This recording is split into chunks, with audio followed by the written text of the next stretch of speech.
A very good afternoon, all attendees, all participants. A very good afternoon, Professor Wolfram, all panelists today. I have been informed that the acting deputy for coordinating Ministry of Marine Affairs and Investment will be joining us in about 5 minutes. He is now still with the minister, so I kindly ask you to be patient. We will wait him for another 5 minutes, and then we will commence this webinar as soon he's arrived. Thank you very much.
Good afternoon, Madam Moderator. I think Professor Tri Widodo, our Deputy Minister, is already standby.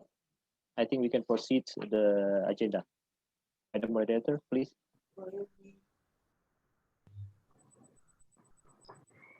Thank you very much, Mr. Oki.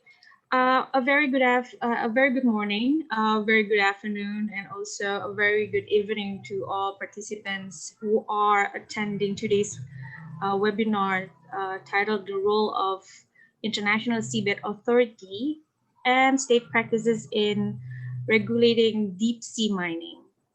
This event is jointly held by the government of the Republic of Indonesia. Here's the Coordinating Ministry for Maritime and Investment Affairs, jointly with the Max Planck Institute, and being facilitated by the Archipelagic and Island State Forum and the United Nations Development Program and United Nations Development Program. In this special occasion, kindly allow me to extend my warm felt greetings to Professor Rüdiger Wolfram. We are usually call him Judge Wolfram. He's very popular in Indonesia in terms of the ocean and sea issues. He's the Vice President of the International Tribunal for the Law of the Sea, 1996 until 1999. And he's also the Managing Director for the Max Planck Institute. Very good afternoon, Professor Triwidodo. A very good afternoon, Mr. Sora Lukita. A very good afternoon, Dr. Gusman Siswandi, the Vice Dean of Faculty of Law of the University of Padjadjaran. Mr. Pierandrea, Leucci, I hope I pronounced your name very correctly, from Max Planck Foundation for International Peace and Rule of Law. Here we have also Ms. Arpana Pratap, representative from Pacific Islands Development Forum, and Mr. Isaac Reis, Chargé d'Affaires of the Fiji Embassy in Indonesia. I would like also to warmly welcome participants from the Diplomatic Representatives Corps in Indonesia, the representative of Indonesian government institution, of course, the Max Planck Society, the Archipelagic and Island State Country Network, and the Society of Faculty of Law, University of Padjadjaran, all academicians and civil society and other stakeholders, students who are participating in today's seminar. Today's event will be conducted for approximately 2 hours. I, Mardia Rida Muhammad, will be the moderator for today's webinar. Without further ado, I would like to invite Professor Tri Widodo, Acting Deputy Minister of Coordinating Ministry for Maritime and Investment Affairs, to convey his opening remarks. Professor Widodo, the floor is yours. Thank you, Moderator. Our honored speakers, His Excellency Professor Rüdiger, Wolfram, and His Excellency Ambassador Solo Mara, Pak Gusman, and Pierandrea. Ladies and gentlemen, selamat siang, good afternoon. Let me to begin my remarks by extending my gratitude and appreciation for you participation in this webinar, very useful webinar. I hope we are all in the good health in the midst of Corona in Indonesia, and condition, a very good condition in this very challenging time. Good day to all of us. Excellencies, on behalf of the Indonesian government and ICE for Wolfrum Secretariat, I would like to express my gratitude to the participants, Island Development Forum or PIPDF, and the Max Planck for Foundation for your willingness to share your knowledge and experience in your expertise. I hope the partnership will continue in the foreseeable future.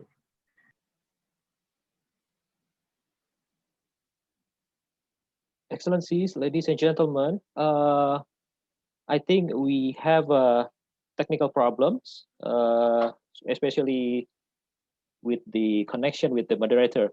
So I think based on our agenda, after the opening remarks from the Deputy Minister of Coordinating Ministry and Maritime Affairs, I think we can move to our next agenda. There is a keynote address from the Professor Rüdiger Wolfram, Professor Emeritus of International Law at Heidelberg University. He's a Professor Emeritus of International Law at Heidelberg University between 1993 and 2012. He was the director at the Max Planck Institute for the Comparative Public Law and International Law. Since 2013, he has acted as the managing director of the Max Planck Foundation. And during the period of 1996 until 2017, he served as a judge at the International Tribunal for the Law of the Sea and was a president of the Tribunal from 2005 to 2009. In 2001, he established the Working Group on Global Knowledge Transfer, advising and teaching in particular in Sudan, South Sudan, Somalia, Afghanistan, and Iraq. He has a numerous publications in various fields of international law, particularly international law of the sea, international humanitarian law, and human rights. So without further ado, Professor, I give the mics to you. Please, Professor. Thank you very much. Thank you very much indeed for your kind words of introduction. And I hope we can proceed now without any technical problems. I wished I could be with you in Indonesia. That would be preferable for here in the moment. Is first of all, we have the coronavirus. Second, it's cold. Third, it's raining. Therefore, it should be much better in Indonesia. Let me come to my topic. You gave me 15 minutes. This is a little bit limited, and I sent you a handout, and I work according to the handout. And therefore, I will deal, first of all, with the principles. Second, with the International Seabed Authority, then with the status, the role, and the rights of developing countries, and finally some concluding remarks which will respond to the minister. Let me speak about the common heritage of mankind first. This idea was introduced by Ambassador Arvid Pardo from Malta. He produced this idea that the seabed and the subsoil thereof is the common heritage of mankind. Today, we prefer to speak of humankind. Let me allow me to continue on speaking of mankind. I'm used to that. And in the word human, we have the word man anyway, therefore it doesn't make so much of a difference. What does the principle meant to be? It was meant to be to set such a limit or a counterposition against the freedom of the sea as far as deep seabed is concerned. You must first understand the common heritage of mankind is a principle which is meant to introduce a new system for the deep seabed and the subsoil, a system which is different from the law of the sea. Let me highlight some of the features of this principle, which was very much debated, but these features are well accepted. This is a prohibition to appropriate the area that's directed against firms and privates. It is directed against the occupation of the deep seabed and the subsoil by states, the non-occupation principle. And when we come to the more important element today, at least, the development of a governmental system which provides, and I emphasize, substantial equality of states in respect of deep seabed mining, which means, first and foremost, that all states have the rights and the possibility to participate in deep seabed mining, and second, to benefit from the resources or the other financial technical benefits. I'll come to that. When the Law of the Sea Convention was accepted in 1982, the idea of the protection of the marine environment was not particularly developed. Let's not forget, the Rio Conference was only 10 years later. And let's be frank, we in the conference did not know much about the environment of the deep seabed or the impact this environment has on the sea at large. Somebody said at the conference that we know more about the moon, even of the other side of the moon, than of the deep seabed. This has changed a bit, but not really much. And if you look into your own budget, I look into the German budget, you will soon realize that what we spend on research on outer space is many, many times more than funds spent on the sea, particularly the deep seabed. The accessibility of that area is rather complicated. What was the intention of the majority of the conference? At the end of the day, many states adhere to it. There are some who don't, such as the United States, is that the deep seabed should have a governmental system different from the system which you may call it governmental system for the high seas. We have an authority, and that leads me already into the second part, but I would like to mention to you one thing first, and better never forget about it. The common heritage of mankind says the area, and I emphasize, and its resources are the common heritage of mankind. However, the competences of the Seabed Authority are more limited. The authority has only competences in respect of activities in the area, which means mining activities, that means mineral activities.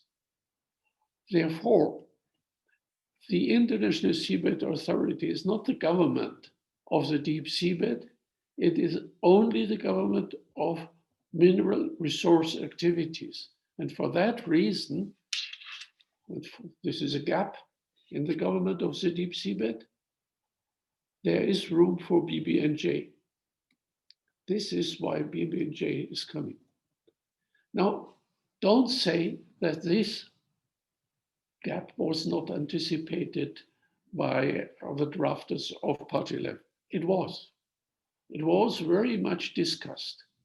And it was the wish of the drafters not to create a too strong international seabed authority. The resistance to do so came from all different countries, the Soviet Union, then still the Soviet Union, the United States, but also from a couple of developing countries. Therefore, this is not a mistake of the conference. It is, frankly, something which was accepted.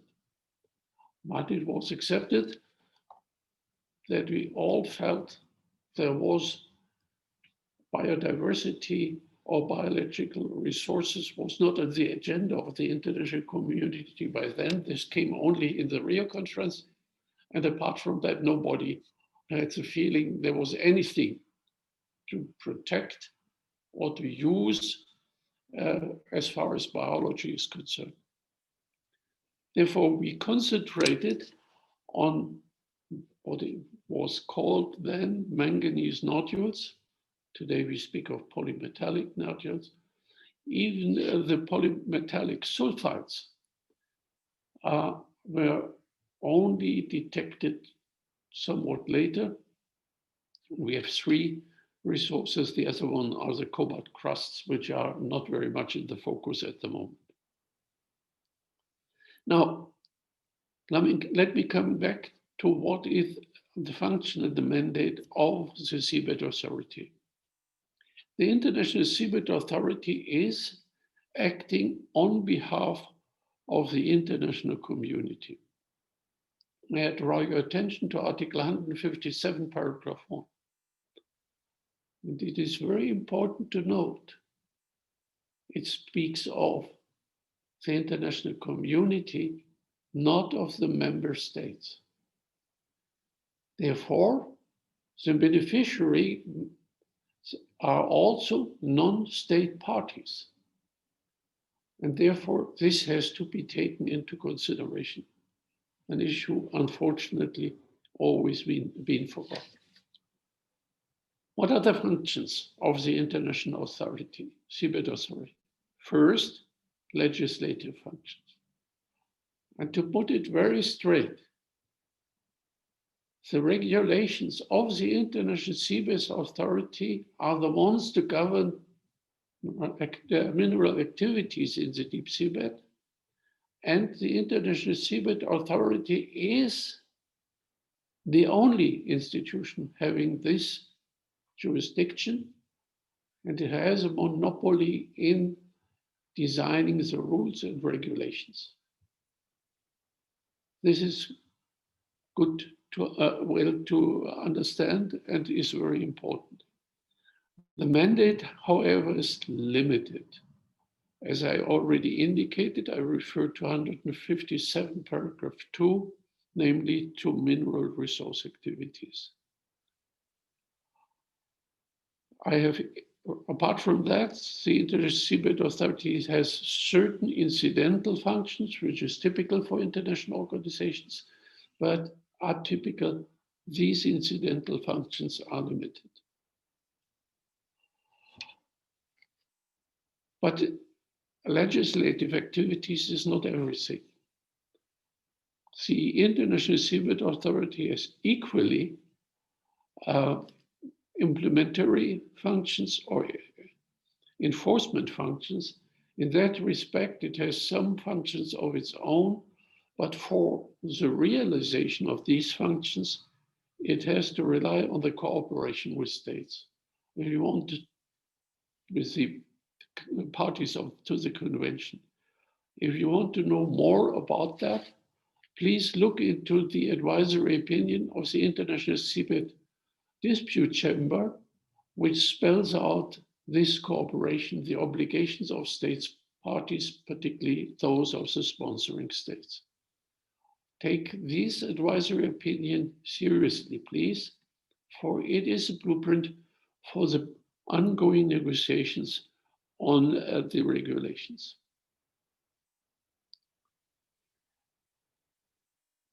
There is also an internationalization of the judiciary. There is already mentioned seabed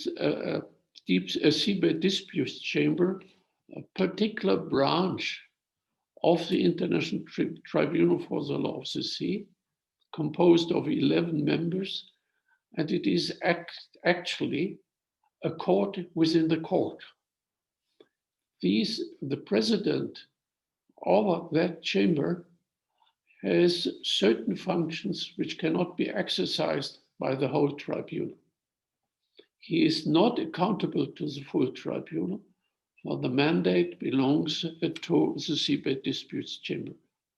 Therefore, to sum up my second point, this is the consequence, the organizational consequence of the common heritage of mankind, that there has been set up an international governance system with legislative, with enforcement, and adjudicative functions, all on the level of international law. Just one minor detail. The judgments of this chamber have to be implemented in national systems like judgments of Supreme Courts. This provision is missing in respect of ITLOS. Therefore, you see the difference. The reason for that is very clear. Deep seabed mining is meant to be undertaken also by private entities. All those who have applied are privately organized entities, except for one, which is public. And therefore, you needed a totally different system of adjudication and also in enforcement. But that's a side remark. You may not be interested in the moment. I'm sure when this workshop will be continued and going more into detail, lasting over days, then we should speak about these details more clearly.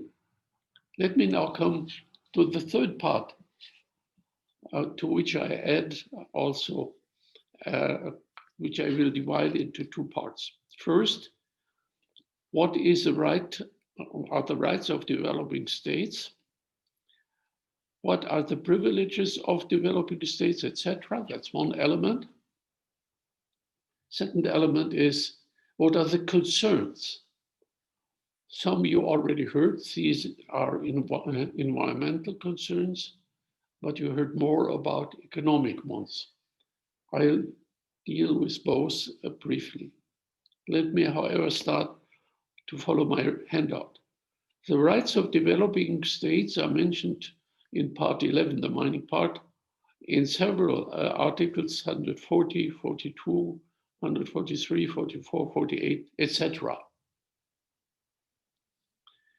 Most of them have for objective to establish substantial equality amongst states. What do I mean in this respect? Let's face the reality, the factual reality. When the negotiations started, there were only very few states who were technically able to do deep seabed mining. 5,000 meters deep is a challenge. These were the United States, United Kingdom, Germany, France, Italy. At the time of 1982, that was it. Meanwhile, it is also China very strongly, the Russian Federation strongly, and India strongly. On the other side, the United States have somewhat drawn out due to the non-participation. France, I have no further knowledge. I forgot one state from the first generation, that's Japan, sorry for that. And also the United Kingdom with Italy and even Germany are not over-engaged. It is in the moment that the most dominant players in this respect are India, China, Japan, and Russia. Sure, Germany has still, I believe, 4 mining sites, 2 of them in the Indian Ocean, 2 at the Clarion-Clipperton zone. And the ones also in the Clarion-Clipperton zone are more ancient and should go into production pretty soon, which I doubt somewhat, but I come to that. To make it possible for developing countries to participate, certain measures have been taken. First, the exploration and exploitation system follows the so-called banking system, which gives the developing countries a prospected field, the so-called reserved area.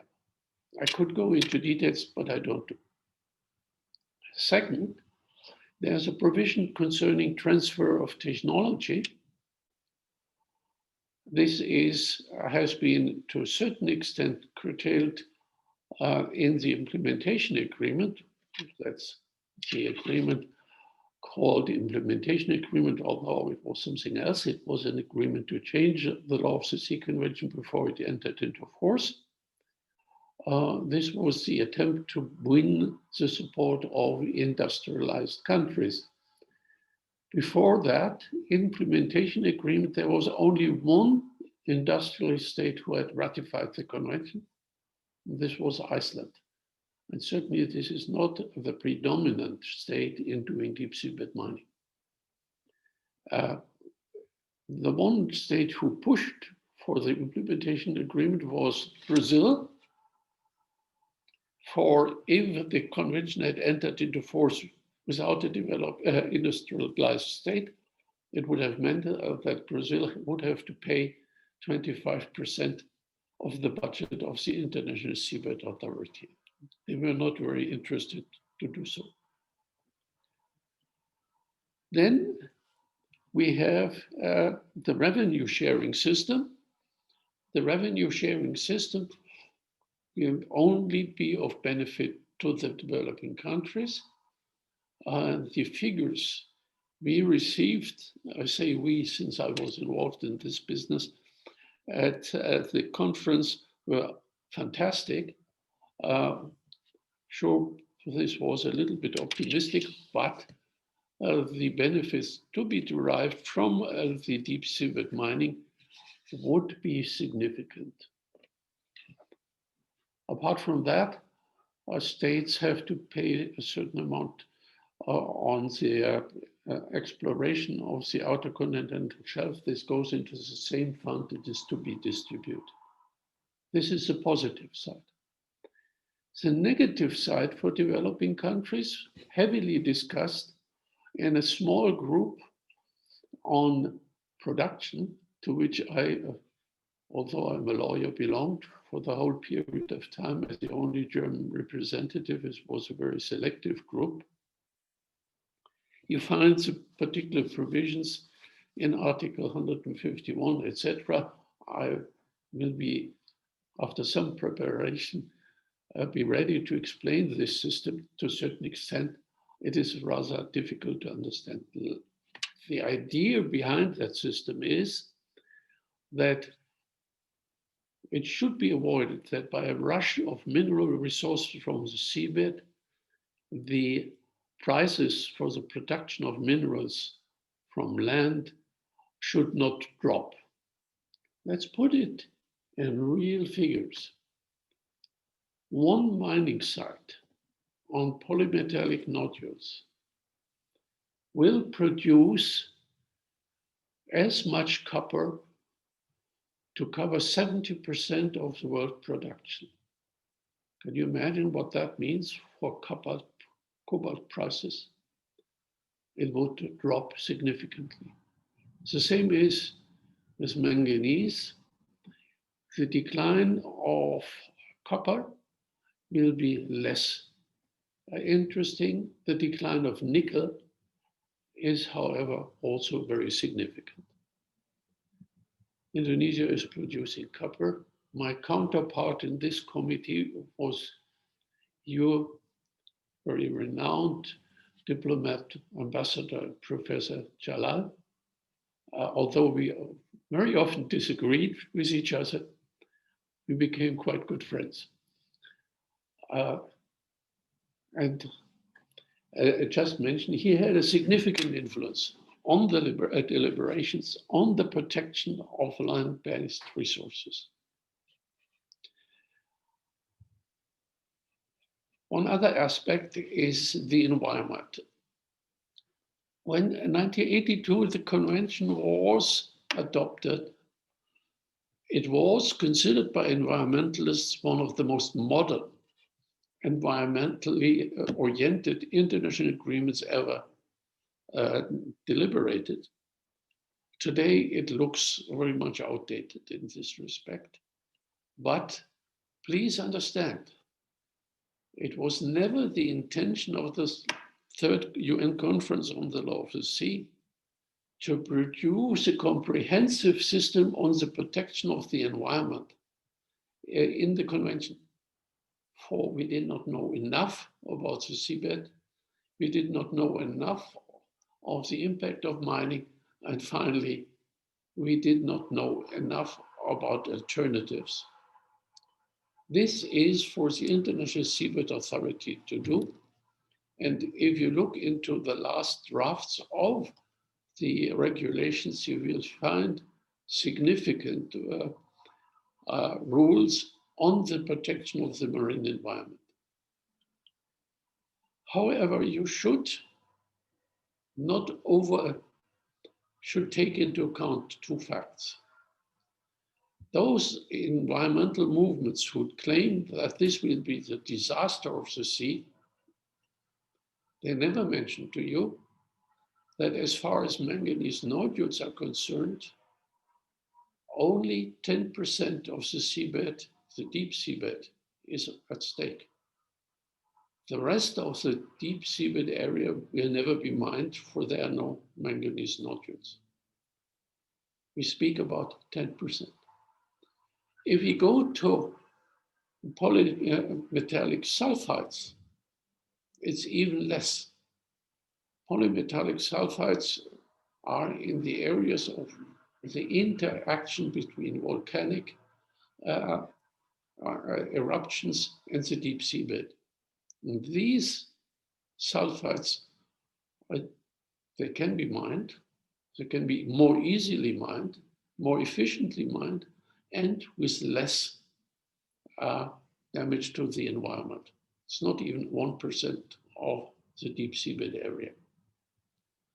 Where does the impact on the environment comes from? The impact comes from the mining itself, but the impact also comes from the first processing. The first step which is being done is, I speak of nodules, that they're crunched and heated, and so one separates to a certain extent the metal from the debris. The debris is thrown back into the sea. This is one of the major disasters, particularly for the marine biological resources. Therefore, it should be very well taken care of that this first part of processing is being done properly. Next point. If you count together the minerals which can be used economically from nodules, it's even better for sulphites, it's more than 30% of a nodule and probably 40 to 50% of sulphites. What is the percentage of copper in the ore you are mining in Indonesia? I don't know, you know better. I know the figure of nickel in Canada. It's 0.2%. They mine just for 0.2%. And on cobalt, it's not much better, 0.5%. In the deep seabed, nickel is roughly 2% or 1.7, and cobalt 1.9, something like that. Nickel can be more, cobalt can be less. Therefore, if you take environmental concerns reasonably, one should stop open pit nickel mining in Canada and rather concentrate on deep seabed. For the open pit mining, and I've been in areas for open pit mining in not in Indonesia, not in Canada, but in other places. For example, also in Germany and in Mongolia, where they do it for gold. The disaster is a complete one for open pit mining, particularly for the population, the fauna and flora, etc. Therefore, it should be very much a concern that mining should be undertaken in general, environmentally safe, just to concentrate on one particular area. Let me come to my last point. If I were in Indonesia and had something to say in Indonesia, I would give the same advice which was also given by somebody else to Canada. It was said, you're better off to concentrate on the processing of the ore than trying to stop it, which has the benefit you have good labor forces to do that, and you save your land resources for later, and you take the processing as the one which produces the benefit you participate therein.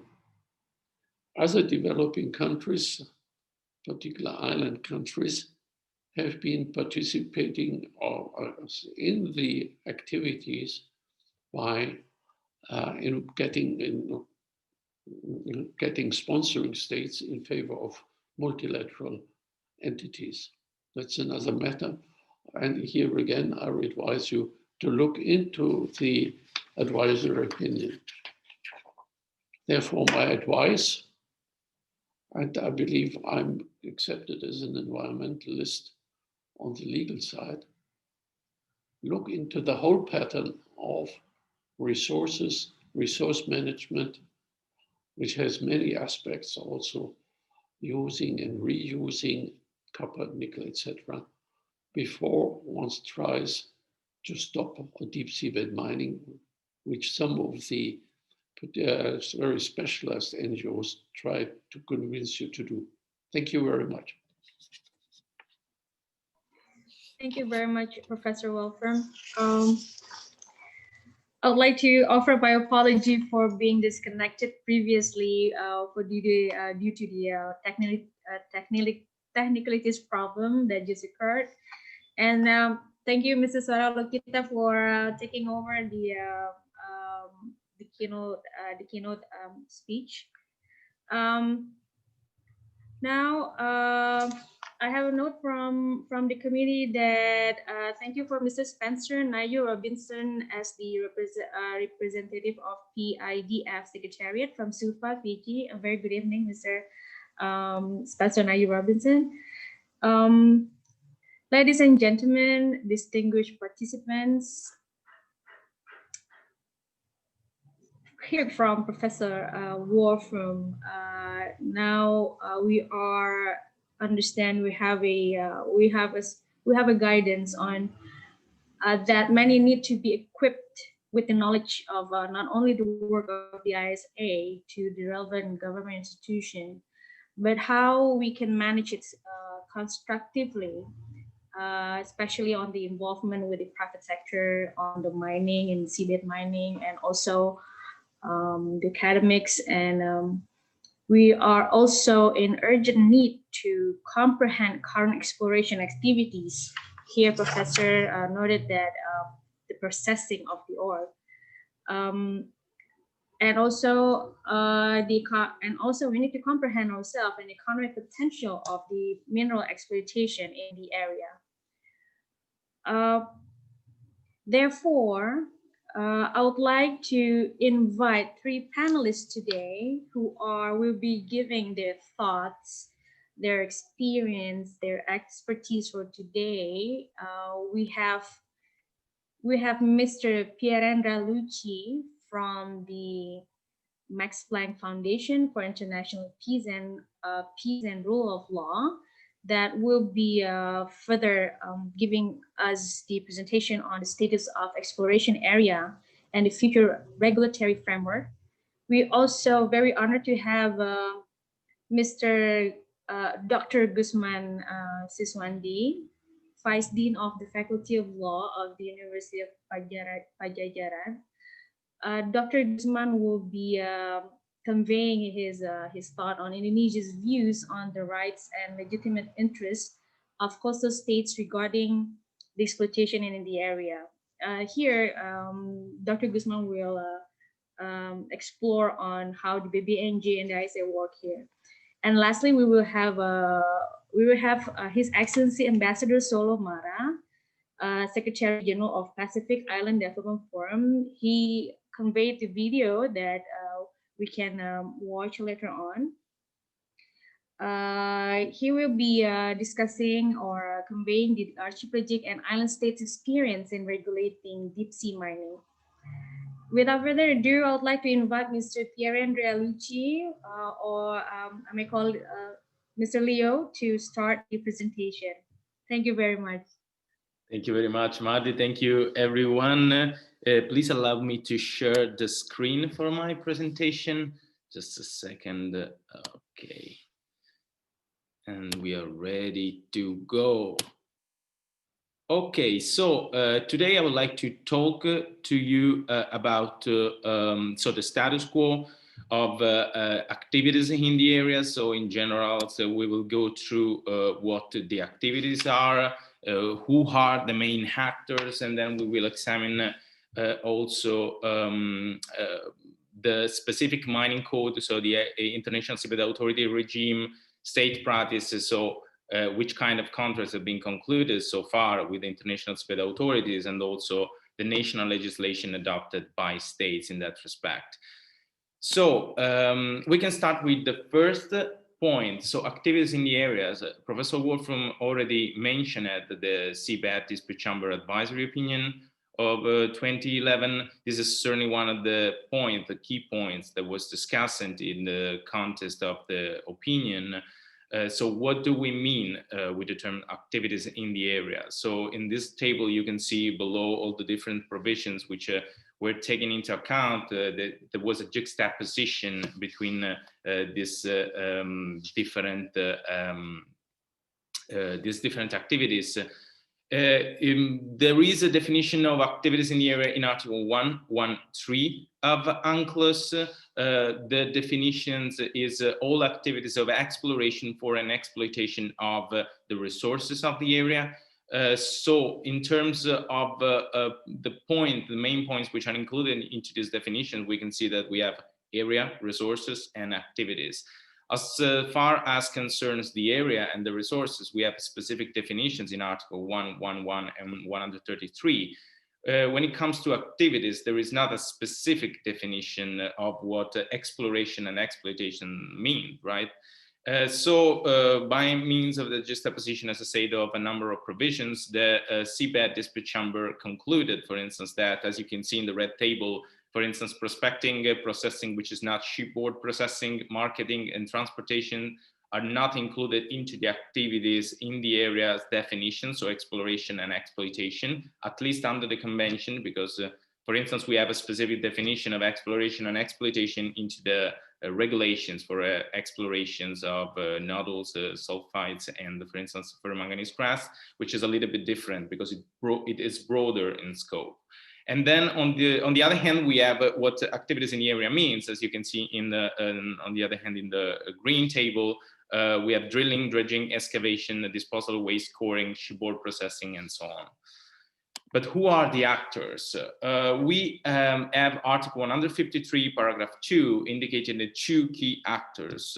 We can say that on the one hand, we have the enterprise. The enterprise is an organ of the International Seabed Authority. Most of the provisions dealing with the enterprise are included into Part 11, but especially in Annex 4 of the Convention. And then we have states. They may operate directly or sponsoring entities, persons, and we will see in the exploratory framework and regime how what's the difference in this respect, right? So the International Seabed Authority regime, you probably already heard about this mining code.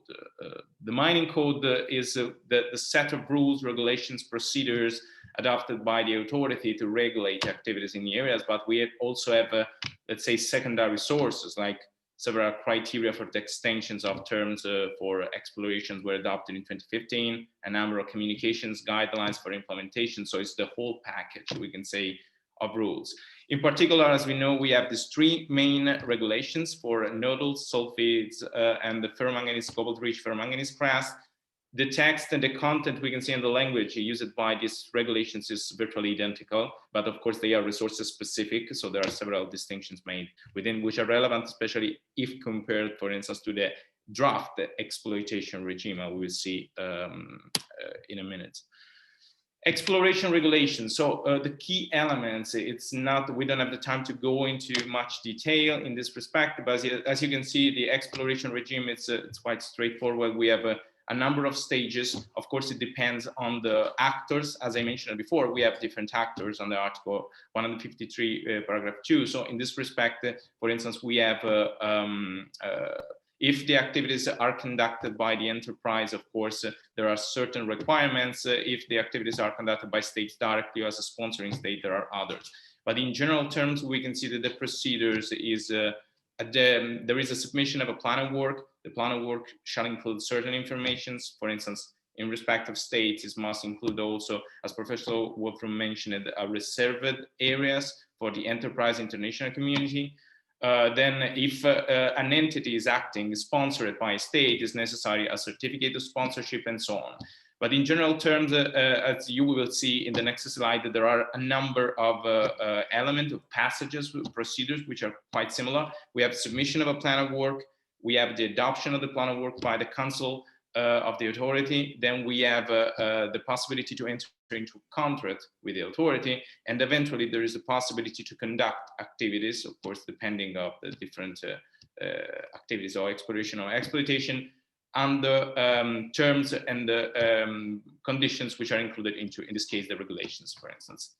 So in this respect, there is, as you can see, there are other elements which are included here, for instance, the maximum size is important in this respect because it's different here in the exploration regulations if compared to the draft exploitations, for instance.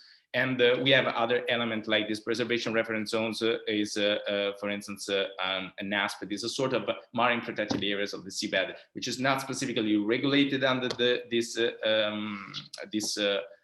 regulation, but is still, in any case, it's implemented by, as I say, the secondary sources. Also, all the regulation refers to the precautionary approach, in particular to the Rio Declarations Principle 15. So there is this is another important element.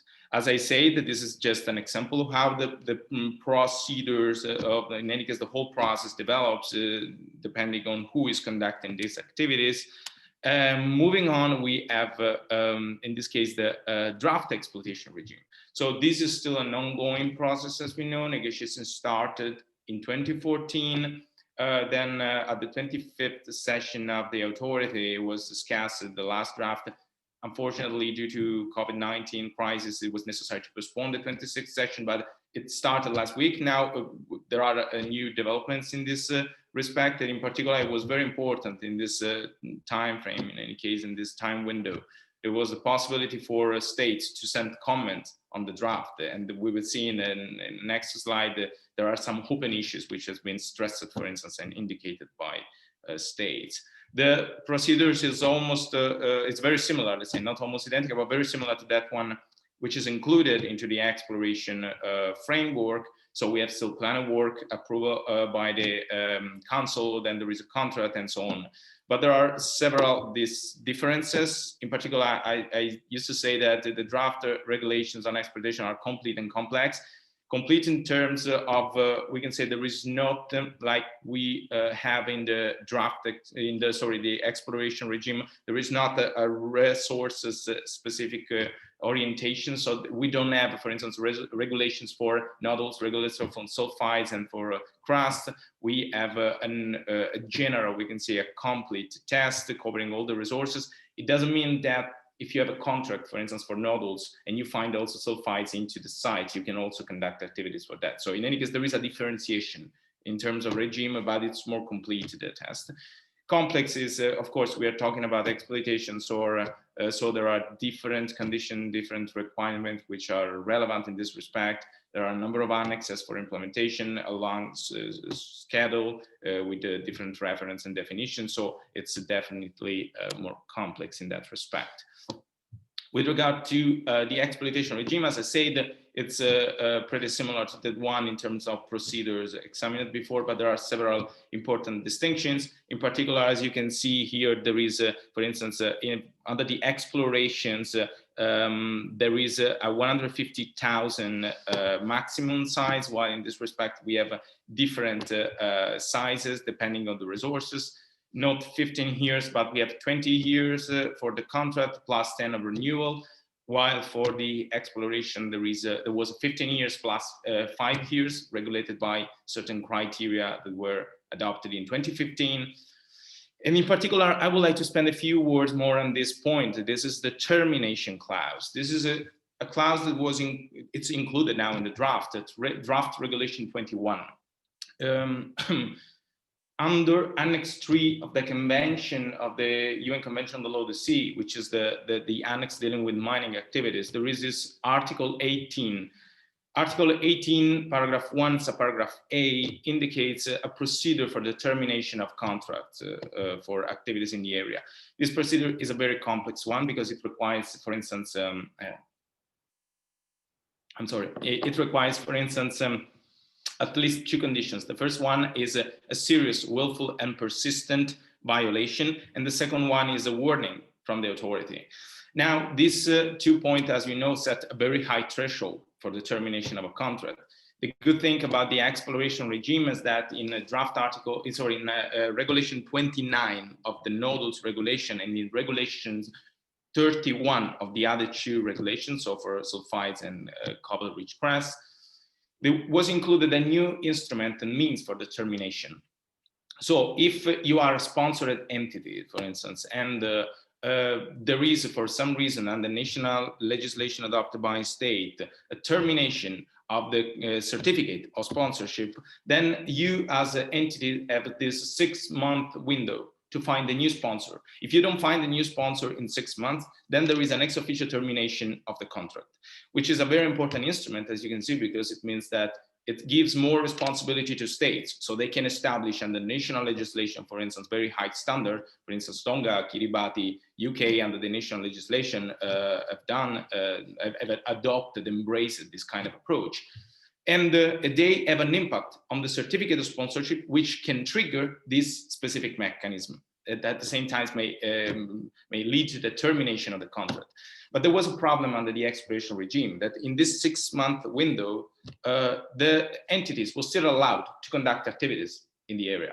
Now, with this draft regulation 21, it was included an obligation to suspend all the activities, which is a very strong, very powerful, in any case, instrument, because it means that under national legislation, there is the power and responsibility also to establish strong standard, which of course may somehow convince or persuade also the entities to play with the rules, right? Because otherwise they may lead to the termination of the contract.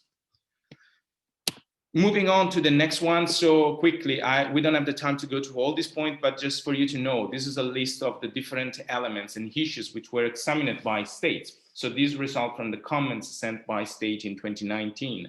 So this is a very, very important. For instance, I would like to touch upon 2 of them, 2 points. The first one is, as you can see, BBNJ negotiations and climate change. It's very interesting. You know, we mentioned before that these are cross-sectoral problems, which requires cross-sectoral solutions, or in any case, a sort of, we can say, a connection of synergy between the different instruments. Now, the biodiversity beyond national jurisdiction negotiations for the new instruments also mentioned that the need to create this synergy with the other instrument negotiated, for instance, for the draft exploitations, as we know, regulation. So I think this is a very important point. So this is a very important element. The state stresses the need to create this synergy. Same for climate change, the hydra of the 21st century, right? So it's very important also to take this into account. Second point, as Professor Wolfram also mentioned, the economy of land-based producers. So this is one of the problems that was raised for the first time already in the informal negotiations, which started in 1990 by the UN Secretary General. It's interesting, you know, to see how some of these points, some of these problems that we are facing right now are problems that were raised for the first time already 30 years ago, right? But this is certainly one of the key elements, is one of the economies of land-based producers. And in this respect, I would like to stress how these years, I think it was in June, the authority published the 2 important studies on the possible impact of deep seabed mining on the economies of land-based mining producers. So this is an important element just to assess what's the status quo and possible impact. Going quickly to the last point, we are running out of time, but just for you to know, in terms of status quo, contracts. So far we have 30 contracts for explorations. As I said, the exploitation regime is still, we know, a work in progress. When it comes to exploration, we have 30 contracts. The first one was concluded in 2001 by a consortium of 6 countries. 24 of these contracts are active. Most of them are for polymetallic nodules, but just would like to mention this, Annex 3, Article 10. This priority clause indicates that even if your explorations, for instance, contract expired, you still have a preference or a priority if you then want to conclude, for instance, an exploitation contract into the same site. So this is an important sort of guarantee also for those contractors. How many contractors? We have 21 contractors. These 21 contractors, of course, for 30 contracts. Only 4 countries in this case, as you can see, India, Republic of Korea, Russian Federation, and Poland decided to act directly as a government. When it comes to the other states, sponsoring states, so they acted, as a sponsoring state. On the other hand, the first one in this list is China, with the 3 contracts for nodules, 1 for sulphites and 1 for cobalt-rich crust. What about the geographical distributions? As you can see, most of them are in the Indo-Pacific, just a few are in the Atlantic Ocean. And in the Indo-Pacific in particular, we mentioned before, the Clarion-Clipperton zone is the zone here in the upper side of the Pacific Oceans. Most of the contracts for nodules are in this side, as you can see. When it comes to deep seabed mining national legislation, just very quickly, 32 countries adopted legislation, but there are also other countries, like for instance, Italy, as Professor Wolfram mentioned before, is one of the countries which also adopted national rules, but there is not a structural, we can say, framework in that respect. In this list of countries, we have, for instance, Czech Republic and Zambia, which are two landlocked states, which is important, as we know. 1/4 of the contracting parties of UNCLOS are actually landlocked states, because the provisions incorporates many important provisions and rights also for landlocked states. Then we have the USA, not contracting party to UNCLOS, but just a few words about this system of sponsorship certificate. You may see in the national legislation of states, sometimes we have permits, some other times we have, for instance, licenses, but they are the same. So even if a certificate of sponsorship is not specifically mentioned under that legislation, this has the same meaning. Some concluding remarks, just very quickly. We talked also before about, for instance, the gaps existing or the problems involving science, you know, and law, and what do we know about the seabed, the sea bed, and in any case, the deep ocean floor. So this is, of course, one question for science, especially when it comes to apply the precautionary approach, which is included in all these instruments. This is a very critical point. But I would like to mention in particular this third point, as you can see here, maritime boundary delimitation. I think that, as you know, under the UNCLOS, the area, Article 1, paragraph 1, paragraph 1, is defined as the seabed and deep ocean floor and subsoil beyond national jurisdiction. So it's very important for state to make clear what is the national jurisdiction also, so to delimit the maritime domain. In this respect, we have specific provisions on the UNCLOS, which involves the obligation to establish the other limits of the maritime zones, but also to negotiate when there are overlapping entitlements or overlapping claims. I think that we have a great example in this respect in the Indian Ocean. We have, with respect to the Mascarene Plateau, for instance, Mauritius and Seychelles concluded, I think it was in 2012, but 2 treaties for the joint management. It was a temporary agreement. It was a temporary agreement in accordance with Article 83, paragraph 3 of the Convention. So these provisional arrangements are very important, at least to set out the conditions to facilitate negotiations to delimit the maritime boundary of a state. Because as you know, where the jurisdiction of a state ends, then areas beyond national jurisdiction start. So that was my last slide. So thank you very much for your time. Thank you very much, Mr. Leucci. So I'm very sorry that I forgot to mention your curriculum vitae before. So I would like to inform that Mr. Leucci has previously worked at the UN Division for Ocean Affairs and Law of the Sea, DOALOS, and at the Fisheries Unit of the General Secretariat of the Council of the European Union, which now he is a research fellow in Law of the Sea for Sri Lanka's project in Max Planck Foundation. Thank you very much, Mr. Leucci. I noted that there is a very strong point that being conveyed by Leo. Cross-sectoral problem need cross-sectoral solution. I think that's a very important line that we need to all comprehend. Here we also another strong point that being mentioned is that we need to settle and the maritime boundary delimitation for the continental shelf, because the area will be strongly related to the ABNJ, which now for the second speaker, I think Dr. Gusman here, Dr. Gusman from the University of Padjadjaran, Vice Dean of Faculty of Law. He is very much involved in the work in the ocean and law issue.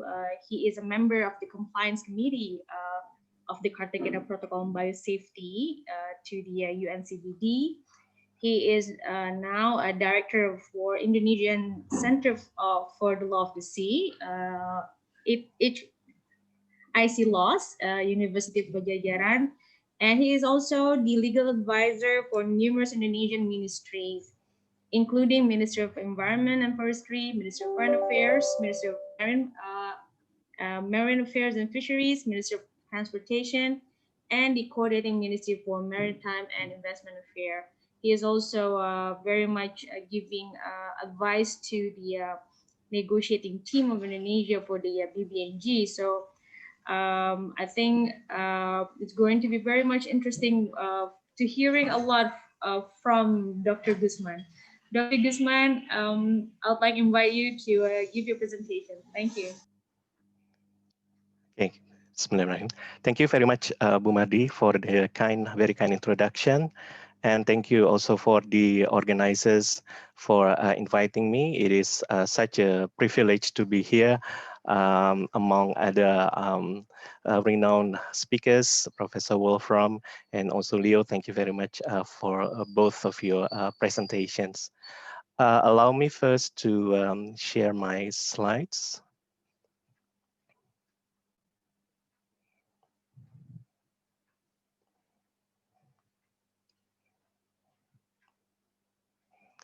Right. So the topic that has been assigned to me by the organizer is the rights and legitimate interests of coastal states regarding activities in the area. And I've been asked to share some of the views from Indonesia.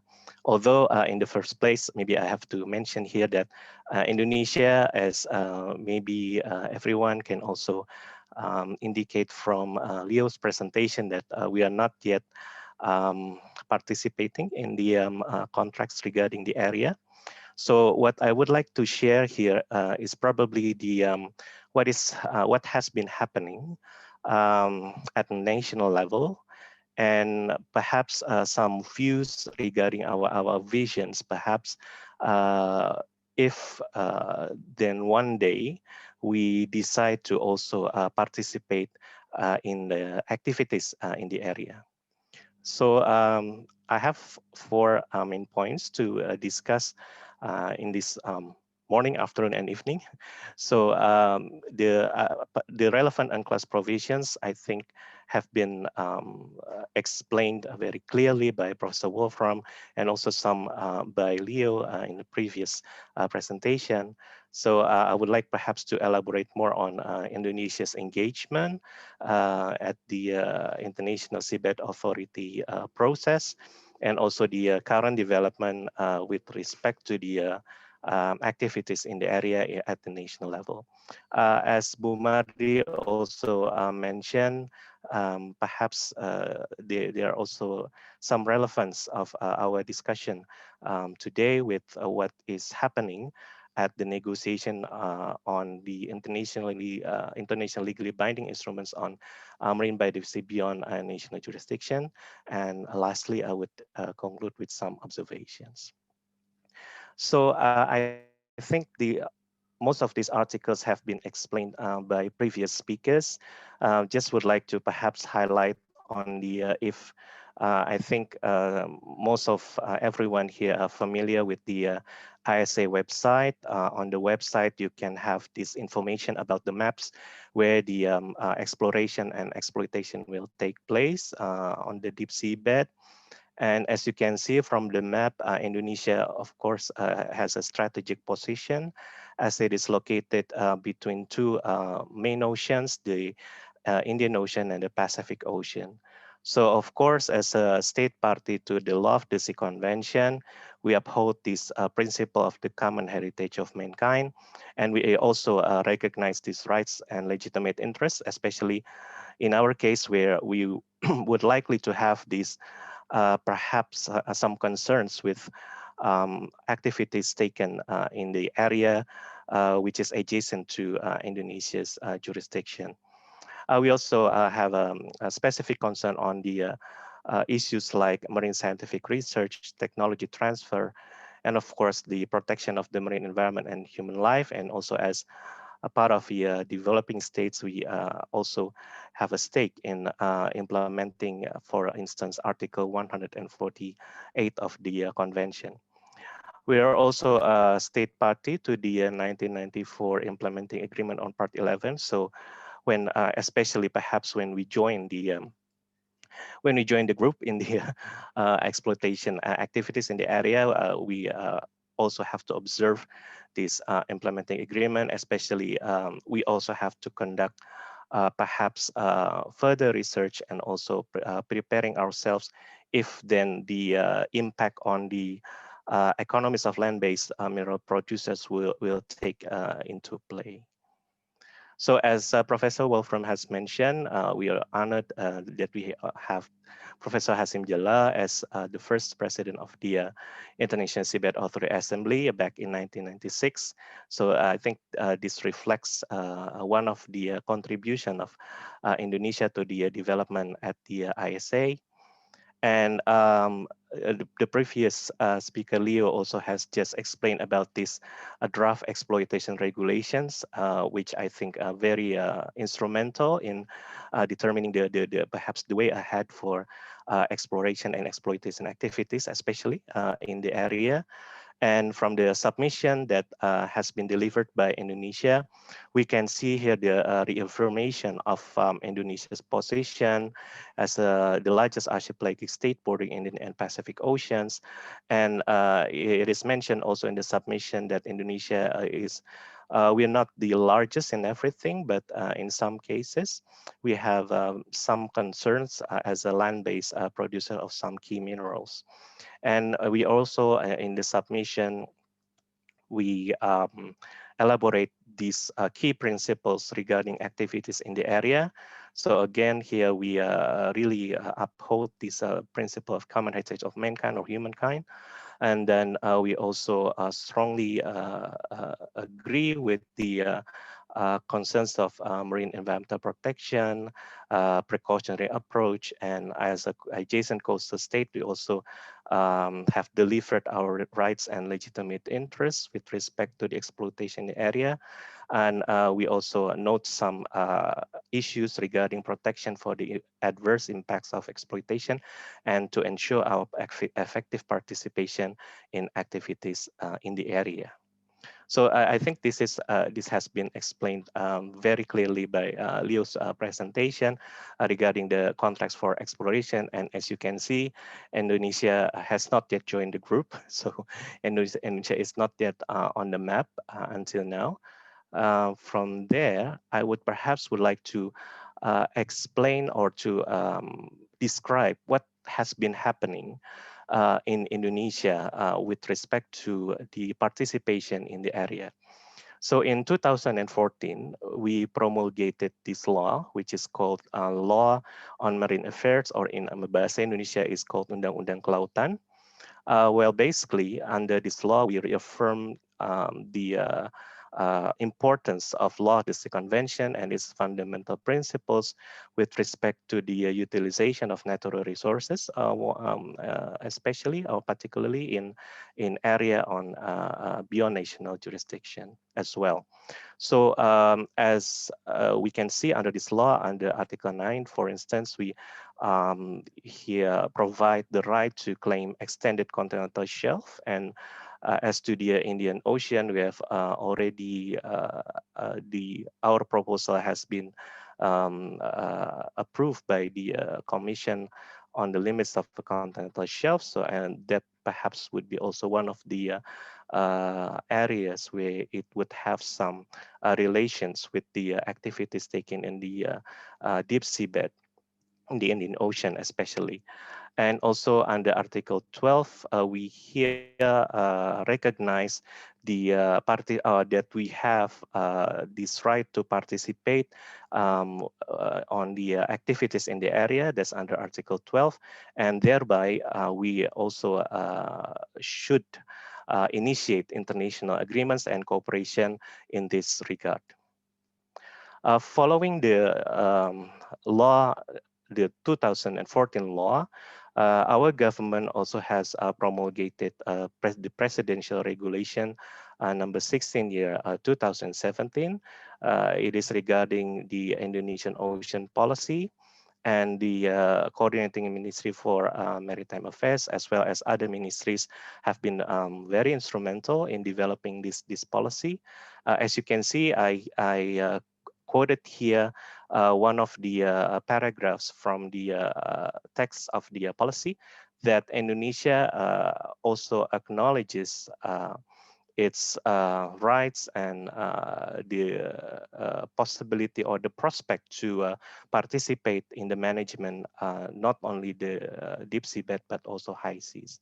So it is actually noted somewhere in the policy, and especially under one of the pillars of the marine resources management, it is mentioned that we have a concern to develop and utilize the energy and mineral resources in accordance with the principle of blue economy, bearing in mind the eco-friendly technology. So here in this respect, I think the policy has set some kind of a vision of where we should go if we would like to also participate in activities in the area. And following the law and then the ocean policy, since, if I'm not mistaken, 2017 or 18, we have developed also the draft bill. Initially, this draft bill on deep sea mining was joined with the proposal for the draft bill on the continental shelf. For your information, currently in Indonesia, we still apply the old law, which is regulated by the law, this 1973 law, and that law still applies the continental shelf regime under the Geneva Convention 1958. So it's already outdated. So we have been trying to put it forward to the parliament on that bill. And then it was decided sometime last year that the proposal for deep sea mining was separated from the bill on the continental shelf. So as you can see, these are the main features of the draft bill on deep sea mining. We again uphold the main principles, fundamental principles of the Law of the Sea Convention, and especially under the mechanisms and procedures on sponsoring activities in the area, we have already perhaps here noted some what we should have at the national level, especially the government, to perhaps appoint specific companies or private entities to be engaged in the activities in the area. That's already mentioned on the bill. And then state also can directly participate in deep sea mining, as well as becoming a sponsor for the third parties. So the main elements of the part 11 is already there, so to speak, but then we still have to wait. I personally haven't heard the progress of the draft bill, but it's there. It's been tabled, but it's currently still being discussed. And following also this development at the national level, we have conducted several public discussions and consultations with stakeholders and also academics. I attended one or two meetings with respect to the participation of Indonesia in the area. And again, coordinating Ministry for Maritime Affairs and Investment has been very instrumental in bringing us together, Ministry of Foreign Affairs, and especially also the Ministry of Energy and Mineral Resources. So it has been decided that from this coordination and consultation that the Indonesian Ministry of Energy and Mineral Resources has been appointed as the leading agency in initiating and enhancing our participation in the deep sea mining in the area. And we also have just promulgated this new law on mining. It repeals the previous law, the 2009 law on mining, or in bahasa Indonesia it's called Undang-Undang Pertambangan Mineral dan Batubara. So to say that whether this law is actually supportive of our intention to increase our participation on the deep sea activities, well, I have to say that unfortunately the law has not really reflected that kind of intention. As you can see, the definition of the mining areas here, although it has included the Indonesian archipelago, seabed, and contour shelf, it is still very much located or focused on mining within a national jurisdiction. And largely, the provisions under this law concentrates on the mining licensing system within Indonesia's mining areas. So none of the articles or provisions under this law talks about the participation on the mining in the deep sea beyond national jurisdiction. Although it has to be appreciated that this law has addressed quite a new approaches to address environmental impacts of mining. And perhaps I would like to share some views on Leo has just mentioned about this the need to see this kind of deep sea mining as interrelated regime with other activities, and some of you perhaps are familiar with the ongoing negotiations on the instruments for biological diversity beyond national jurisdiction, known as BBNJ or ABNG. So as you know, we have 4 main regimes to be discussed under this proposed international legally binding instrument: marine genetic resources, area-based management tools, environmental impact assessment, and capacity building and technology transfer. What I would like to perhaps also highlight is that we can see that the International Seabed Authority, although currently its mandate is limited on non-living resources, but I think from the statements and also the deliberations of the authority here, I show you the statement concluded together with the IMO. It shows or it indicates the support of the authority in the development of the international regime for marine biodiversity beyond national jurisdiction. So personally, I see that this is a very positive step to ensure the comprehensiveness of the regime, especially beyond national jurisdiction. As regards the Indonesia's views, we have concluded some consultations, national consultations and discussions, not only with the government institutions, but also with academics and also with scientists. And what is interesting is in one of the discussion, we note that we acknowledge this kind of notion of ecological connectivity between what is happening beyond national jurisdiction and what is taking place within national jurisdiction. So we have some interesting views from our marine scientists, for instance, about how the, although, well, geographically, perhaps the area and the high seas are very far from the coastal areas, but here I quoted a study from Popova and her colleagues in 2019 that there is a growing body of evidence to suggest that the areas beyond national jurisdiction and the coastal waters are tightly connected. So here I think the precautionary approach is undoubtedly relevant to our discussion as to analyze especially the environmental impacts that may arise from activities beyond national jurisdiction, not only about the deep sea mining, but also fishing activities, etc., that will have some impacts on the marine biodiversity. So to conclude my presentation, I would like to share perhaps some observations with respect to the Indonesia's views on activities in the area.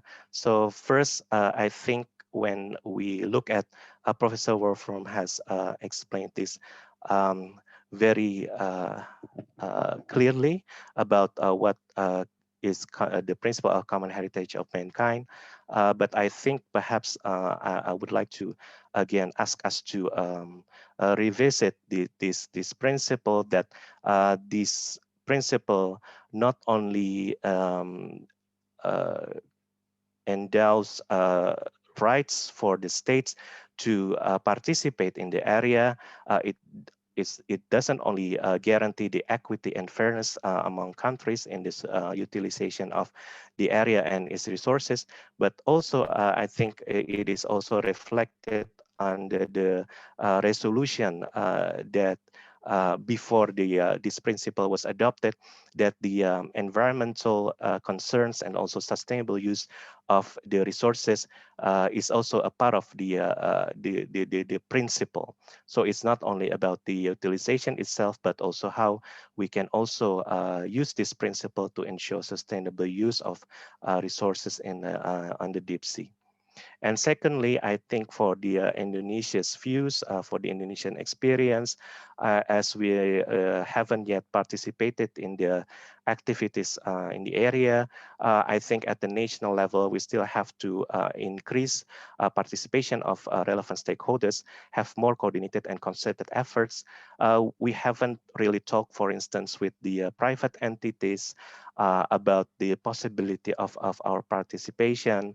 The government, especially the Ministry of the Energy and Resources, perhaps still trying to see where we can participate and still try to analyze whether it is feasible for Indonesia to participate or not. And lastly, I think it is obvious that we have also to take into account major developments under international law, the ongoing negotiation on the baby NJ, the ITLOS advisory opinion. I think it sets these highest standards of due diligence that we also have to take heed on when we decide to participate in activities in the area. And also this a notion of sustainable development goals are very important, especially Indonesia as the largest archipelagic state. It is also crucial for Indonesia to ensure that our participation in the area would somehow also contribute not only to the economic development of the country, but also to environment and social developments of Indonesia. That concludes my presentation. Thank you very much for your kind attention. Thank you very much, Dr. Gusman. I noted that three strong points from you that we need to understand on the common heritage of humankind, and then a very solid coordinated effort nationally should be addressed very strategically. And also we need, in discussing about the seabed mining under the work of ISA, we need also to take it into account the relevant international law. For instance, now we're having a negotiation in BBNJ, and also the ITLOS advisory opinion, and also the SDG. I think that's a very important points that we have from your presentation. And thank you very much, Dr. Gusman. Distinguished participants, ladies and gentlemen, now we would like to have a short video from Ambassador Mara. Ambassador Mara is His Excellency Naiva Karuru Balafusolo Mara, was appointed on the July 2019 as the Secretary General of Pacific Island Development Group.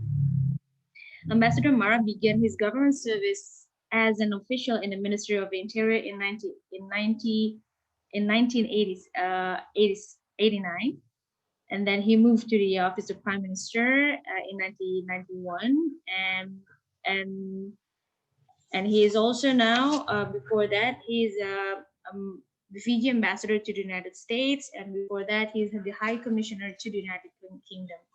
I would like to ask whether the committee is ready to have a short video from Ambassador Mara that will convey views on the archipelagic states' role in the national legislation process. I think it's ready. Thank you. We can start now. Professor Wolfrum, fellow speakers and experts, ladies and gentlemen. Mbula Binaka, and good evening from the PIDF Secretariat in Suva, Fiji. Thank you for the invitation to share a message from the PIDF on the role of ISA and state practices in regulating seabed mining from the perspective of archipelagic and island states, and more specifically from the Pacific. First, let me extend my sincere acknowledgement to the Indonesian Coordinating Ministry for Maritime and Investment Affairs, the Max Planck Foundation for International Peace and the Rule of Law, and the Archipelagic and Island States Forum in collaboration with the PIDF Secretariat in organizing this important event. We all know that deep-sea mineral exploration and mining have had a negative reputation in most of our countries. This has been driven mainly by the mainstream media's focus on the concerns of conservation activists on the yet-to-be-known impact of deep-sea mining on underwater ecosystems. And in this day and age of the social media, governments often find themselves vilified by public opinion if they even consider mineral explorations in the deep. And this is true for most of the Pacific small island developing states, who have been in the forefront of the development of the concept of the blue economy since Rio +20 in 2012. That is an ocean-based economy which seeks to promote inclusive economic growth, environmental sustainability, and socio-economic improvements of communities. The Abyssal Initiative, a joint voluntary commitment of UNDESA and the ISA, officially launched at the 2017 UN Oceans Conference, has been active in the Pacific region in two critical areas to support SDG 14. First, ensuring that Pacific seas are in a position to comply with their national and international obligations as deep-sea mineral exploration activities progress. Second, that the necessary governance structures and mechanisms required are in place in order to achieve these objectives in an effective manner. Some Pacific small island developing states, like the Cook Islands, Fiji, Kiribati, Nauru, Papua New Guinea, Tonga, and Tuvalu, have developed their national legislation to regulate mineral exploration activities. But they still need support for technical capacity building at all levels to enable this legislation to be implemented. This has led some countries like Fiji to declare a 10-year moratorium on deep-sea mining in their EEZs to allow for more research and preparatory work. It will be inevitable, though, for Pacific small island developing states to defer seabed mineral exploration indefinitely, given the huge potential for economic growth that the ocean space promises. I wish to highlight here that the Pacific Islands have invested since the 1970s on mapping their seabed as part of their general undertaking to negotiate UNCLOS. Some of the work was through the technical support role played by the South Pacific Applied Geoscience Commission from 1972 to 2010, the role played by the Community of the Pacific since the merger with SOPEC, and the EU-funded Deep Sea Minerals Project from 2011 to 2016. There are three principal mineral resources on the deep seabed of the Pacific Ocean, namely the polymetallic nodules, the massive sulphides, and the cobalt crusts. These mineral resources do not occur uniformly throughout the ocean. The known occurrences are specific to the EEZs of some Pacific small island developing states, like the Cook Islands, which has nodules, and massive sulphides in the EEZs of Fiji, Papua New Guinea, and Tonga, and second parts of the area regulated by the ISA under UNCLOS. For example, the nodules in the Clarion-Clipperton zone and the cobalt crust in the Northwest Pacific. It was also stated in one of the workshops last year on deep sea mining that it is important to develop and finalize the draft regional agreement for cooperation among Pacific Island countries and territories to support responsible deep sea mineral management in the Pacific region, and any further progress should ensure that it is undertaken in line with the development of other codes and regulations. The current deep sea exploration activities undertaken under the sponsorships of companies in China, Russia, Japan, and Korea in the area were taking place close to the EEZs of the Federated States of Micronesia and the Republic of the Marshall Islands. It was then indicated that these two Pacific small island developing states have known cobalt crust resources in their EEZs as a result of the SOPAD Japan program exploration cruises carried out some 20 years ago. Accordingly, these two Pacific Island countries are engaged in the development and implementation of the regional environment management plans, for which work has commenced and is coordinated by the ISA.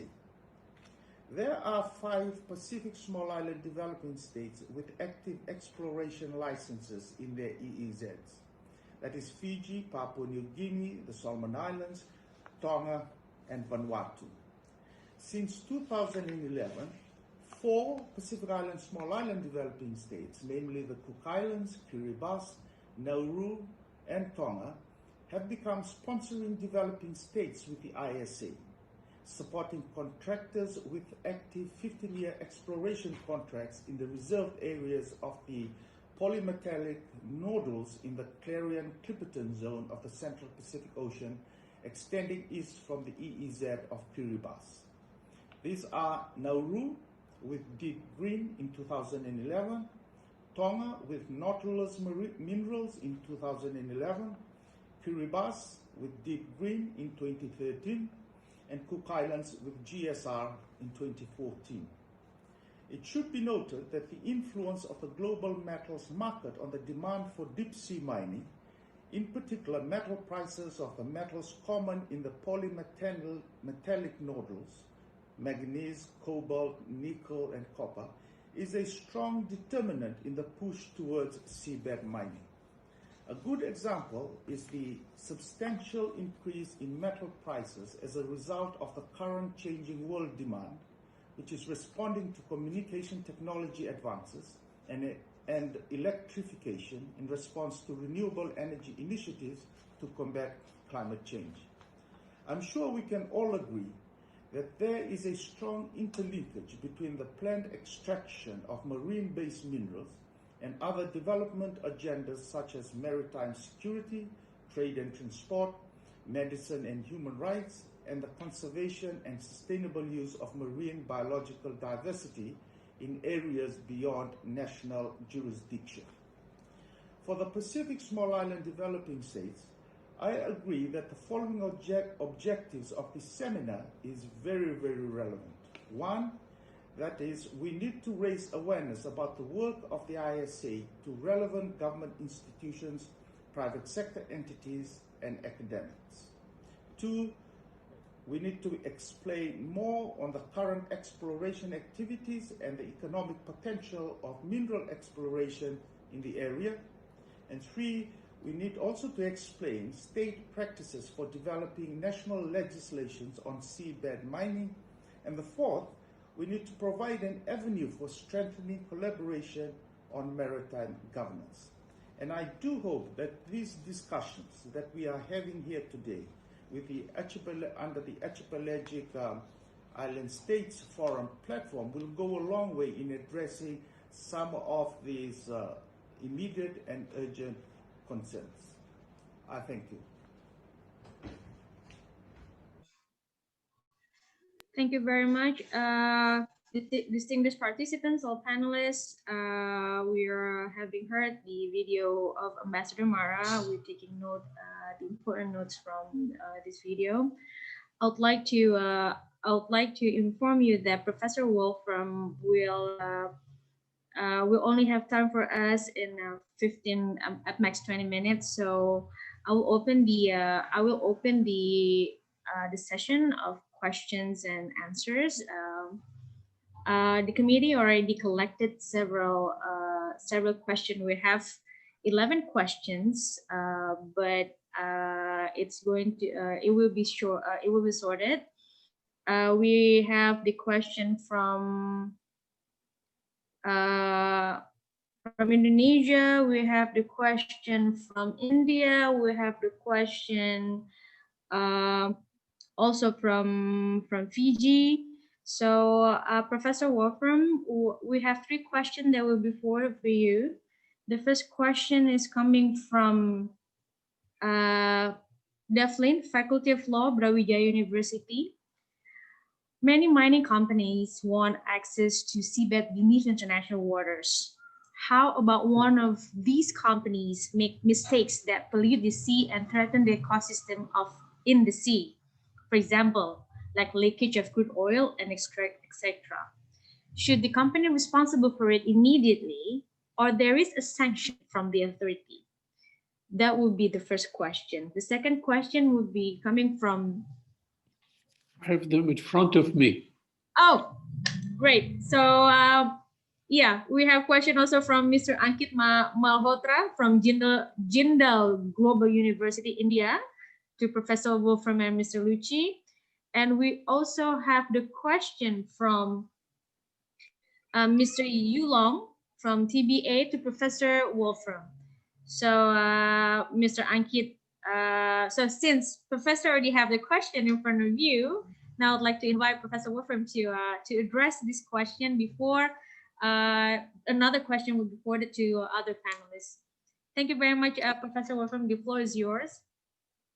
Thank you very much. I will try to answer these 3 questions, which are rather challenging.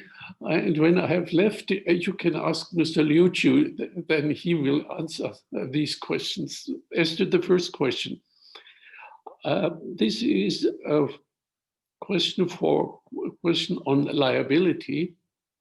But today we are fully aware that sanctions and compensation are actually only the second best solution if accidents occur. According to the regulations which provide for liability system, and I'm only addressing at the moment the first question from Devlin, is the operator who has caused the leakage of crude oil or something like that is first and foremost obliged to remove the damage. This is more important than paying a fee or sanction or whatsoever. This is question number 1. And if the damage cannot be removed or has not been removed, the liability system under discussion will say that the damage will amount to the price for the removal of the harm done to the environment. It is therefore a very comprehensive system. However, you should know that in all liability systems, you have 2 things. First, you have the rule of, yes, act of God or certain circumstances which are not to be anticipated, etc. In this case, there will be a fund established by the International Seabed Authority covering the removal action. In that respect, the International Seabed Authority follows the example of the liability system under the Antarctic Treaty System. Here again, we have a 3-step procedure: removal by the operator, removal by somebody who is being authorized by the operator, removal by the flag state in Antarctica, here the sponsoring state. And if that is all not working, number 4, removal by somebody else who has the right to be compensated. Therefore, it's a waterproof system, except for force majeure, and there the fund steps in. The fund has been recommended by the advisory opinion of the Seabed Disputes Chamber on the liability of sponsoring states. I hope this gives you some idea.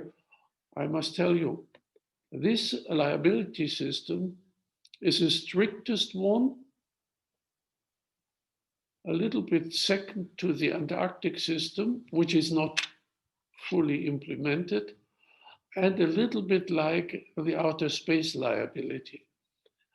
And therefore, we are in the highest possible standard in this respect. Then, the second question from Ankit Malhotra, sorry, I would not say that mining companies have an unlimited access. The access is quite limited for the area, the time period, and the environmental considerations. Therefore, it is a very limited access, transfer of technology, resource management, and all that comes together, including labor law. Damage to the environment, the question is there a model law which can be adopted? The question is, or should be answered that way. There is a law anticipated which has to be finalized, which I just described. The sanctioning is also been part of the question, can come if the operator has not done the removal or didn't live up to its financial obligations. Therefore, you should not be too much worried about the question of liability. It has been done everything which is humanly possible. This does not mean that at a certain moment something will be not repairable. That possibility always exists, but it always also exists in respect of land mining.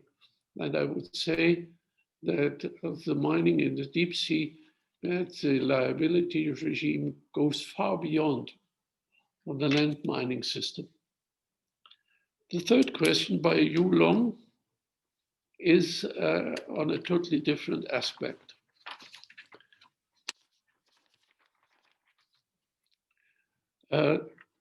Namely, what is the nature of contracts? This is, if I would be honest, at least an indication or invitation for a seminar of 40 minutes alone. This is a compromise. The idea was at the beginning that regulation issued by the Seabed Authority would be automatically binding upon the operator, private or state. Objection from the Soviet Union, arguing that international law is not binding upon individuals. I, as a scholar, totally disagree with that. But this was accepted, and therefore we have regulations. And the operator has to issue a plan of work first. Out of this plan of work, plus the regulation, this results in the contract. Now, the question is this a license or is it a contract? The license is normally, we have it in national law, a license to mine. This was again not accepted, therefore it's a contract. In fact, it's a license. Therefore, it's not a contract between equals. Now, this question has not been raised, but I answer it anyway. How does a sponsoring state ensure that the law on deep seabed mining, which includes the law of the Sea Convention, the regulations, and the contract is enforced. Every state can do it as it wants it to be done, but it must be sufficient and efficient. Germany and the Czech Republic have done it as follows. They have, when accepting in Parliament the law of the Sea Convention, issued a particular law, the law on law of the sea, and it gives the Minister of the Economics the authority to issue regulations which are binding for German citizens or German entities or whatsoever. And these regulations can say the following: I, the Minister of Foreign Relations, for Economics, order that all the regulations issued by the International Seabed Authority are regulations under German law. End of the story. That makes them national law. Although they remain in English and they remain regulations. They have this double function. Therefore, they can be automatically enforced. The Minister for Economics also can say the contract is German law. It doesn't really fit into the pattern, but by regulation, you can do that. And therefore, in Germany, the contract and everything else is German law and to be enforced under the German legal system. The Czech Republic follows the same pattern. Others do it differently, but they integrate that into their mining law or whatsoever. All of these possibilities exist, but there's one very dangerous point. This must be efficient. And if it is not efficient, then the sponsoring state will have the liability if any damage whatsoever occurs. Traditionally, a state is not liable for activities of private people. In the law of the sea context, as a sponsoring state, if not have done the law properly on the national level, the sponsoring state is liable. But dogmatically, that's very important. This liability is not the liability for what has been done by the industry, but the liability is a liability for not having issued the appropriate national law. Only the damage is the same. Therefore, under such a condition, the sponsoring state cannot say, this is a private. Well, it doesn't work. For it's the own wrongdoing of that state, right? And secondly, the state cannot say force majeure for the company. No, it has to say it's my own liability. Therefore, it is a very nicely balanced system of the protection of the environment. And in this respect, in this particular respect, the deep seabed mining liability system is equal to none. It's better than everything we else have. I hope I answered your question. Sorry, it is a little bit complicated. The last part of that question, it's a question about security of tenure. The impact of COVID-19 is an exceptional circumstance. And therefore, it's within the discretion of the International Seabed Authority to give the operator in question additional time. However, you should be aware of one thing.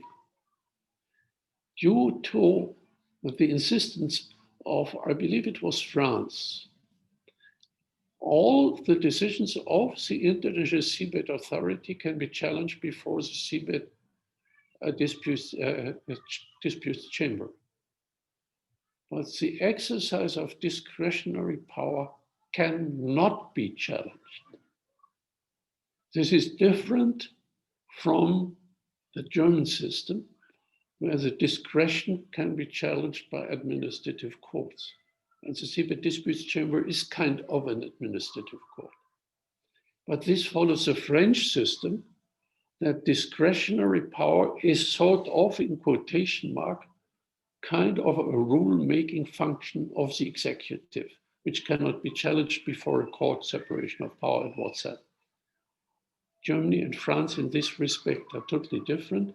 France insisted on that. So did the Soviet Union.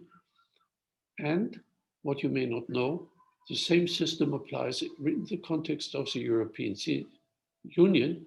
There, the French system is applying. The Commission's decision, discretionary power, exercising discretionary power cannot be challenged. You may argue that's a difference in standard. It is not. The German system has other limitations, rather more at the beginning of these procedures, and therefore the end result is more or less the same, but the approach is different. Sorry to give you some further explanation on that. It used to be an administrative court judge, therefore I know about these things. I think for these questions, which are very encouraging, for they showed that the system has been well understood and there's good preparation on your side of the participants. As I see 187 at the moment. I apologize, but I have to leave now. And I leave everything to Mr. Leucci. Thank you. Thank you very much, Professor Wolfram, and thank you very much. Truly apologize that we only clap hands virtually for you, Professor Wolfram. Thank you very much for spending your time with us and sharing your knowledge and expertise and valuable inputs and insights for all of us here. Hopefully you're always healthy, Professor. That's the most important things during this pandemic. And thank you very much. And we wish to meet you again in another event. And for participants, we still have a question and answer session with Mr. Leucci and Dr. Gusman. Again, thank you very much, Professor Wolfram. Now we will kindly. Madam Chair, very Yes. much. I hope to see you one day in person. Thank you very much, Professor. Distinguished participants, ladies and gentlemen, now we still have several times. We still have about 15 minutes for again. We have many questions, getting more and more. But again, since we have the time constraint, I think we have a question that will be forwarded to Mr. Leucci. And if you have additional input from Professor Wolfram, you are very pleased. And also, we also have a question to Dr. Gusman from Parahyangan. So, Leo, you have a question from Daniel, University of Diponegoro, Indonesia. So, the seabed activities are regulated and provided by national legislation of states. To what extent should the states supervise the implementation of both exploration and exploitation activities? And for Dr. Gusman, this is from Kevin Setiadi from Universitas Katolik Parahyangan. What substance that need to be regulated for state to discharge their responsibility? And I think we also have another question from Fahri Habib to Dr. Gusman. In the current ILBI draft, Indonesia proposed an argument that archipelagic rights need to be upheld in ABNJ. This due to economical connectivity, migration of certain species and others. My question is, what are we trying to reach by using the archipelagic rights argument? Does, without a specific consideration of archipelagic rights, the future ILBI draft will not be sufficient? Thank you. I would invite Leo to answer first. Thank you. Oh, I'm sorry, Leo. if I may, there's also this important question from Adrianus Ramon for you. Concerning the DSM national legislation for those state who has not established its own DSM national legislation, we advise them to establishing it. If so, kindly provide important points that you consider should be incorporated in the legislation. Thank you very much, Leo. Thank you, Marty. So I think that in any case, these two questions are also interrelated. So we can just answer in general terms about both the questions. About the first one, yes, I think it's a very interesting question. Thank you very much. The important aspect, I think, about in terms of obligations that we have under Article 139, one of the key elements of the responsibility of states, and this just for you to know that many of these points were in any case addressed and covered by the advisory opinion 2011. So I would strongly recommend you maybe to go through the advisory opinion, also to find all the answer, maybe sub answers to your question, which might be relevant in this respect. With regard to the responsibility of a state, as the Seabed Dispute Chamber stressed, there is a clear distinction right between responsibility and liability. And especially in the context of the responsibilities, we have direct responsibilities, which are included and established under the UNCLOS framework, for instance, but also under the Seabed, the International Seabed Authority regime. And then we have a due diligence obligation. So this due diligence obligation, which, for instance, there was a reference also to the pulp mills case of the International Court of Justice, right? So the idea that every state should adopt the legislation for the purpose of ensuring compliance, should take action in terms of vigilance and monitoring for the purpose of assuring compliance as well. And then it's necessary also to take measures which, in terms of administrative measures, of other kind of measures that prove, in any case, that the state may be aware of any specific violations involving national rules adopted for that purpose.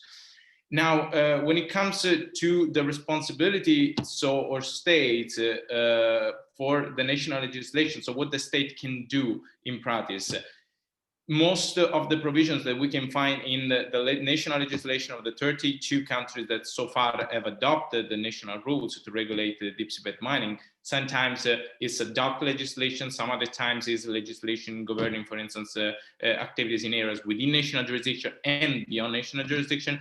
They are mostly based on the text of UNCLOS, annexes, in particular Annex 3, and on the content of the regulations. So all the answers can be found there. So if you are looking for something relevant that can be or should be included into the text of the regulation, is there. For instance, specific safety measures, environmental measures.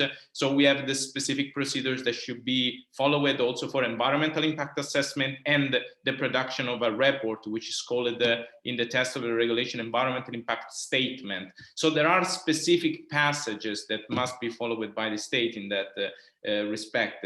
So what is important? What should be included? I would recommend also you to read. There is a comparative study that was published by the International Seabed Authority, I think it was a few months ago, and in any case that covers all the different elements which have been incorporated so far in the national legislation of these 32 countries, and examine point by point all the differences which exist in respect of that of those national rules. And I think this is a very interesting exercise because you can see also which kind of element they already have in common, which kind of aspects are not so well maybe implemented. And I think this is just to have an idea, a picture of what might be interesting to include into the national legislation. I think this is a very good starting point. Thank you very much, Leo. Now I would like to invite Dr. Gusman to kindly address the question that been forwarded by the participant. Dr. Gusman, are you with us now? Yes, please, yes, I'm here. Sure. Thank you very much for the questions. I think the first question is basically the same that also has been answered by Professor Wolfram and also by Leo. It's regarding with what states should have in place when it comes to responsibility and liability. So I just would like perhaps to also add to the previous answers that, well, especially in Indonesia situation, I think this is the next homework that we should do together with all the stakeholders, governments, and also I think private entities are crucial. um, what I'm aware of that we haven't really engaged them in this particular discussion. There were some occasions, but so far I haven't seen any significant perhaps views from the private entities, because they will be also instrumental in increasing our participation in the area. So I think the options are available for us to choose. We can study the legislation from other countries. Some countries, as Leo has mentioned, the ISA has these resources of this comparative study of the states that have put in place legislation for deep sea mining. And I was expecting actually that we can also hear more from our Pacific Island countries, neighbor experience. Unfortunately, we perhaps maybe some other time, but what I can see, perhaps like Tonga, I think has quite an extensive domestic legislation with respect to responsibility and liability. And I think in this context, maybe we as perhaps some Indonesian lawyers are in the room with us. Perhaps this is also an area of study that we can analyze together, because I think our experience with respect to the relationship between international law and municipal law, to some extent has been quite problematic. So I cannot imagine if I understand it correctly from Professor Wolfram, that as in Germany, you have this authority of the ministry to say that, well, when it comes to responsibility and liability, then we will implement all of those ISA regulations and standards. Um, in the Indonesia situation, I will be a bit reluctant to have this kind of system in place. But it's open for discussion actually, whether we will be adopting the German approach, or perhaps some other countries' approach. But I think the national approach or the national legislation is crucial in this regard, and we haven't, to be honest, we haven't really been into that. We are still so much focusing on encouraging the stakeholders to participate in the ISA, and we still have to, I think, discuss more. I think that was what I highlighted on my last slide of my presentation, that more efforts still need to be taken, especially in trying to harmonizing what is happening at the global sphere. Especially, we have to study further about the impact of the ITLOS advisory opinion 2011 to our national legislation. I think that is one of the key measures that we have to respond. And the second question is about the negotiation on the BBNG tax. Well, we have discussed this also thoroughly internally in the within the negotiating team, negotiating group. Um, to be included in the text about the archipelagic state concern. I think it's one of our main positions at this stage. But I think maybe Bumardi also is familiar with this situation, when I also perhaps suggested that when we use this term archipelagic state in relation to law of the sea convention, we have to be perhaps cautious a little bit, that under the law of the sea convention, we do have this specific regime of archipelagic states. However, the rights regulated under Part 4 are mainly concerned with the sovereignty and also the rights of passage through the Indonesian archipelagic waters, not so much have to do with BBNJ. So the strategy is perhaps, I think, we have to take note of that particular situation. And I think somewhere along our discussion, we have also prepared this fallback position. So for instance, if the archipelagic state concern is not getting support from other states, then at least the rights and also our concerns in the text as archipelagic state are well represented, although it is not directly provided towards the needs of the archipelagic country. So it's not really a matter of, I think, like as in the question, whether the ILB text will go forward without archipelagic state concerns. The archipelagic state is mentioned directly on the text. Well, that is one of the possibility. That's why I mentioned about this fallback position. But the most important thing is that as long as the draft recognizes our special needs with respect again to ecological connectivity, then I think we are fine. But it's still subject to discussion and negotiation, and the ongoing negotiation is a little bit delayed because of the pandemic, and we'll see in the next event whether this position is still supported or not. So thank you very much. I hope that answers the questions.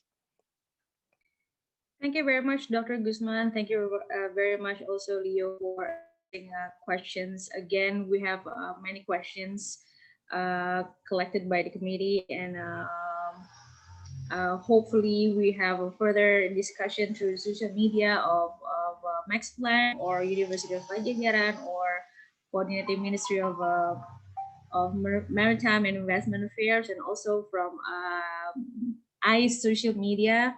So I hope all participants are not forgetting to fill in the feedback.